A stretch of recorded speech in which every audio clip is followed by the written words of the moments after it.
আজকের লেসনে আমরা শিখব কিভাবে ইউনিট সেটআপ করতে হয় এবং আমাদের স্ট্যাটাস বারে যে জিনিসগুলো শো করে সেই জিনিস বিষয়ে। তো আমাদের যে স্ক্রিনটি আছে এই স্ক্রিনটি আসলে কোন ইউনিটে আছে সেটা আমরা কিন্তু জানি না। আমরা যদি এখানে 10 এককের একটি লাইন ড্র করি, ধরুন এল এন্টার দিয়ে আমি যদি 10 এককের একটা লাইন ড্র করছি, 10 এন্টার, তাহলে এটা কোন ইউনিটে আছে সেটা কিন্তু আমরা বুঝতে পারছি না। তো সেটা বোঝার জন্য আমাদেরকে যেটা করতে হবে সেটা হচ্ছে ইউনিট সেটআপ করতে হবে। তো ইউনিট সেটআপের আগে আমাদের যে স্ক্রিনটা আছে এই স্ক্রিনটার আসলেই লিমিট কতটুকু আছে বা এটা কতটুকু এরিয়া জুড়ে আমাদের এই স্ক্রিনটি আছে সেটা কিভাবে দেখব। আমরা যদি কিবোর্ড থেকে LIMITS লিমিটস এন্টার দেই, LIMITS এন্টার দেওয়ার পরে এখানে আপনারা নিচে দেখতে পাচ্ছেন স্ট্যাটাস বারে 0,0, তাহলে এটার লোয়ার যে লেফট কর্নারটা আছে, লোয়ার লেফট কর্নার 0,0। এরপর আমি যদি জাস্ট এন্টার প্রেস করি তাহলে এখানে স্পেসিফাই আপার রাইট কর্নার 12,9 এটা শো করছে। তাহলে এই যে আপনার আপার রাইট কর্নার, এটা হচ্ছে আপার রাইট কর্নার, এই পর্যন্ত আপনার হরিজন্টালি মান আছে 12 আর আপনার যেটা ভার্টিক্যালি যে মানটা সেটা হচ্ছে 9।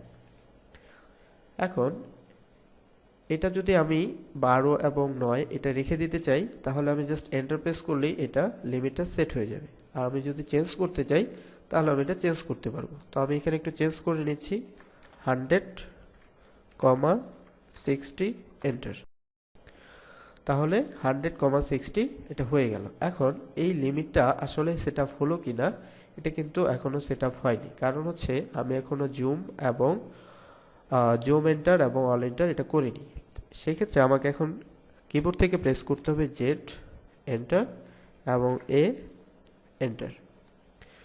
এখন আমি যদি এইখান থেকে একটা লাইন ড্র করি, আমি একটা লাইন নিচ্ছি, এই ক্লোজ একটা উইন্ডো থেকে এখান থেকে আমি যদি ক্লিক করে উপরের দিকে মান দেই 60 এন্টার, তাহলে দেখুন আমার যে এই 60 যেই মানটা আছে সেটা কিন্তু আমার স্ক্রিনের মধ্যে বসে গেছে। তার মানে আমার যে লিমিটটা আমি সেট আপ করলাম ভার্টিক্যালি 60 সেটা ঠিক আছে। আর হরিজন্টালি যেটা 100 দিয়েছে এটা অনেক সময় ভ্যারি করে, আপনার উইন্ডো যে ডিসপ্লে আছে আপনার মনিটর উপরে নির্ভর করে হচ্ছে হরিজন্টালি মানটা। বাট তারপরে আমরা ট্রাই করে দেখতে পারি এই কর্নার থেকে, আমি যদি এই কর্নার থেকে এই কর্নারে একটা 100 এন্টার, দেখুন এটা একটু কম বেশি হয়েছে, এইখান পর্যন্ত 100 এসে থেমে গেছে। তার মানে আপনার এই হরিজন্টালি যে মানটা সেটা একটু ডিফার করতে পারে। তো আমি এটা ডিলিট করে দিচ্ছি। এখন আমাদের ইউনিট সেটআপটা কি আছে সেটা দেখা উচিত। সেটা কিভাবে দেখব? অ্যাপ্লিকেশন মেনুতে ক্লিক করব, তারপরে হচ্ছে আপনার ড্রয়িং ইউটিলিটিস থেকে ইউনিটসে ক্লিক করব।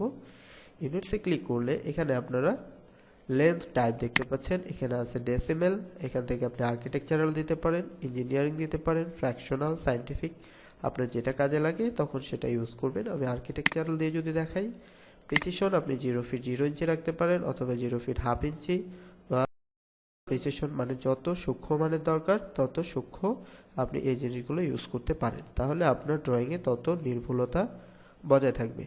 আমি এটা 0 ফিট 0 দিচ্ছি। এখানে আছে ডেসিমেল ডিগ্রি, এখান থেকে degree minute second, grades radian, survey units এগুলো ইউজ করতে পারবেন, অথবা এখান থেকে প্রিসিশন আপনি এরকম প্রিসিশন ইউজ করতে পারবেন। তো আমি আপাতত এটা ডেসিমেলে রেখে দিচ্ছি ডিফল্ট 0 ফিট, এটা 0.002 ডেসিমেল পর্যন্ত নিচ্ছি, অথবা আপনি 4 ডেসিমেল পর্যন্ত নিতে পারেন। আমি 2 ডেসিমেল পর্যন্ত নিচ্ছি।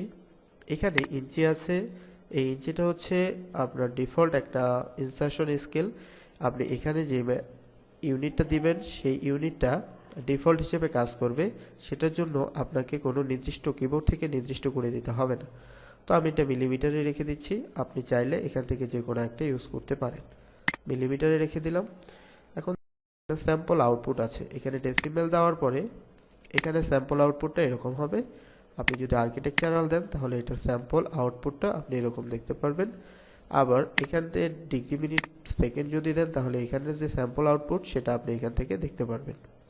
তো এগুলো চেঞ্জ করে আপনারা দেখে নিতে পারেন। তো আমি এটা ডেসিমেলে রেখে দিচ্ছি, এটার স্যাম্পল আউটপুট এরকম। এরপর আমার এখানে কাজ শেষ। এখানে আপনি একটা চেক বক্স দেখতে পাবেন, সেটাতে ক্লকওয়াইজ এবং অ্যান্টি ক্লকওয়াইজ। এখন আমি যদি এটাতে ক্লকওয়াইজ ক্লিক করি তাহলে এটা কি ক্লকওয়াইজ কাজ করবে, আর যদি এটা টিক মার্ক ওঠা থাকে তাহলে এটা অটোক্যাডে অ্যান্টি ক্লকওয়াইজ কাজ করে। তো আপনি চাইলে এখানে এটাতে ক্লিক করে ক্লকওয়াইজ কাজ করাতে পারবেন।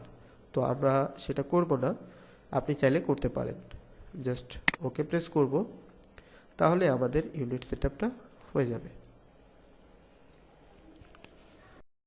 সেশনে আমরা শিখব যে কিভাবে আমরা ডাইমেনশন স্টাইল এবং এর পাশাপাশি আরও কিছু ইউনিট ড্রয়িং ইউজ করতে হয় সে বিষয়টা নিয়ে।